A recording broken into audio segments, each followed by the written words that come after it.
Before we get started, I just want to take a second to thank each and every one of you for helping to make 2021 my best YouTube year ever.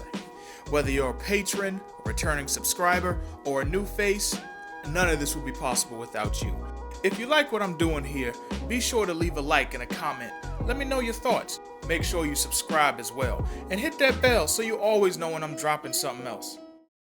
I just wanted to come and have a quick conversation about something that I've been noticing going around a lot, and I kind of wanted to give my 2 cents on it. It's this idea of not watching or reading or playing something, but then giving a full-blown review or analysis of it. This usually takes the form of some reviewer saying, hey, X is out. I know a lot of people said that this was probably gonna suck. It was gonna blow chunks. It was gonna be woke trash. SJW's bad. Wokey's bad. Her-da-dur-da-dur. But I watched it and it actually wasn't that bad. The stuff that folks were saying was gonna be real woke or real terrible really wasn't that bad. So how about we not jump the gun and not assume that everything's gonna be woke? I keep bringing up this point about wokeness because that's usually the main point of contention. A while ago, I did a video on how not everything is woke, and that's a point that not only do I stand on, but I believe even more strongly. Now, I think that because of the way things have been going in our culture lately, wokeness, SJWs, all those things, there's more and more becoming terms that are being thrown around and misapplied to things the same way folks on the far left do with terms like well, I can't say it because, demonetization and all that good shiz. But, World War II villains, why racist, why people be racist, all that good stuff. I don't think that it's reached quite a fever pitch like things have been in regards to World War II bad guys. But give it another year or so, it's gonna get there. I've seen the most innocent of things be labeled as woke just because it's featuring LGBT people existing in it, or there's black people on the cover and are the leads of things. And in my opinion, once you've reached those levels of sensitivity to the whole wokeness craze, you've kind of forfeited your right to continually talk on these things. Unless you can keep that in check. We all make assumptions about things based on superficial values. It's called being a human. Don't like it? Too bad, so sad, tough titty, said the kitty. My issue, though, is with the people who just look at something, assume it's going to be woke for some nonsense reason, and run with that, and then will run to Twitter or run to YouTube and say, y'all, this going to be woke, it's woke. This is exactly what they did with Superman and Lois. Do y'all remember that? Do y'all remember the creators and the reviewers, quote unquote, who were all, this show going to be woke, because y'all know it's 2021. This show going to be woke, because you know it's the CW. Fast forward a season later, and what's that? Zero wokeness, sir. Not only that, but it was one of the best live action depictions of Superman, the Superman universe, and just superhero dumb in general that we've gotten in a very, very long time.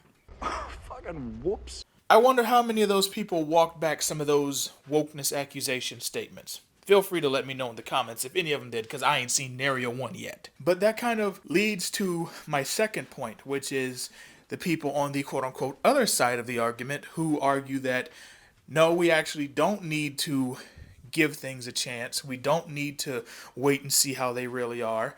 If we look at it and think it's going to be trash, or think it's going to be woke, or think that we as fans are going to be disrespected, we have the right to walk our happy hips away and just go do something else. I both agree and disagree with that statement, and I'll explain why. First of all, if you're just talking about from a consumer standpoint, then yes, you are of no obligation to completely partake in something if you look at something and reasonably decide that it's going to be bad. You probably shouldn't lead with your gut if you just assume that something is going to be woke because there's like queer people in it. That's a separate issue that you should probably, address that really has very little, if anything, to do with modern media. And I know that LGBT characters are often used to sort of push far left politics or be outright bigoted towards straight and cis people. But assuming that something is going to be bad simply by looking at gay people being in something, I don't know, they have a word for that. There's another word I'm thinking of too. Like if you look at something and see that there's black folks or Asian people or Latinos or anyone who's just not white, right? If you just look at a cover of something and just think, oh man, that's way too much non-whiteness on the cover. That might be woke. I can't read it. I'm just not gonna read it. I'm not even gonna try. I'm just not gonna read it. I just can't. I can't be bothered. There's a word for that. Angry black kid. Can you help me? What's that called again? That's racist. Thank you. Thank you so much. Now please return to your Kool-Aid and your watermelon.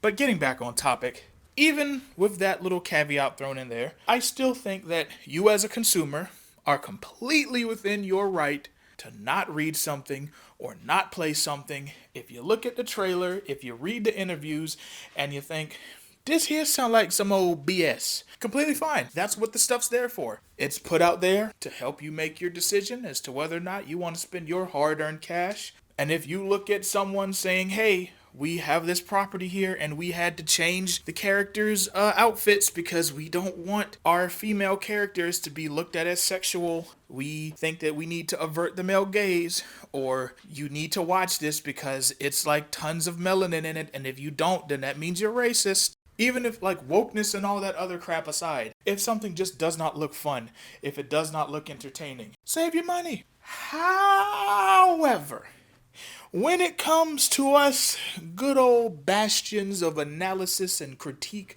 on the YouTubes and the Twatters and all that shiz, we have it a little bit different.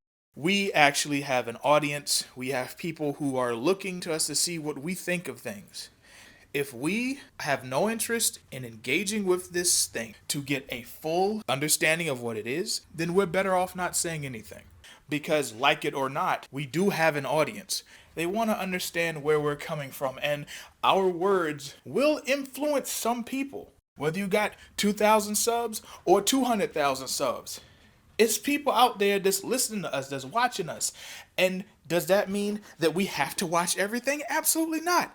But it does mean that we have to give an honest breakdown of something. And how can you give an honest breakdown of something if you haven't seen it? If you have no desire in seeing it?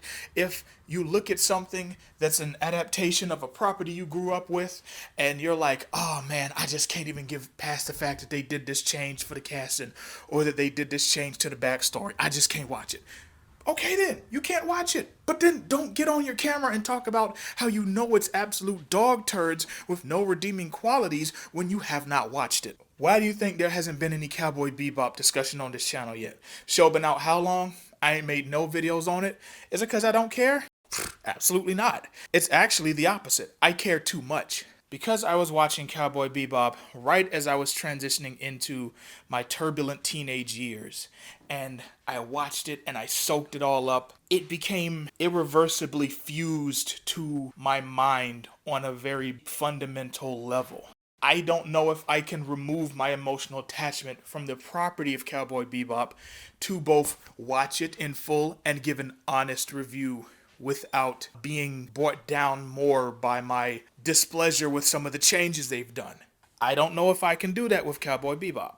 And I don't want to get up here on the mic and start mischaracterizing the show and giving it even more condemnation than it warrants, you know. My issue here is with the people who aren't going to watch it, aren't going to be able to give an honest breakdown of it, but will still hop on the mic and make an hour-long video about something that they ain't seen. They'll make a long tweet thread about something they ain't read and talk about it like they just read the whole thing yesterday. You have no actual fact to back this up. You have your beliefs and your assumptions that you've made off of tiny bits of data. Now, I'm not talking about the people who are just like, I'm not going to watch X, because several people have done that. I mean, famously, James Rolfe, aka the Angry Video Game Nerd, made a video kind of in this vein about Ghostbusters back in 2016. He just said straight up, I'm not going to watch it. I respect him for that. He knew that he straight up was not going to enjoy it. To this day, from what I know, you have not seen this man get on social media, talk about how the movie is all types of these things that he don't know whether it is or not because he ain't seen it. He's not running with the popular narrative. He's not just saying what his audience probably wants him to say about the movie because they want to see him trash this shit. So, respect to him. Respect to him, respect to people who watch something and give their honest opinion. But I challenge the people who get on this platform and proceed to preach to people and tell everyone that they need to ignore everything that's bad or they're part of the problem. You can't watch it. You can't review it. You can't dissect it, or else you're just quote unquote part of the problem. I challenge all these people, do one of two things. Either partake in some of this stuff so that you can have some fact to back up what you're promoting, which really just exists as rhetoric right now, or just let it go. You say you don't like it, you say you can't stand it no more, let it go. Why are you even sitting here making the same video every 2 days? Why are you making the same tweet thread every 5 minutes about stuff that you aren't even invested enough in to watch, to read?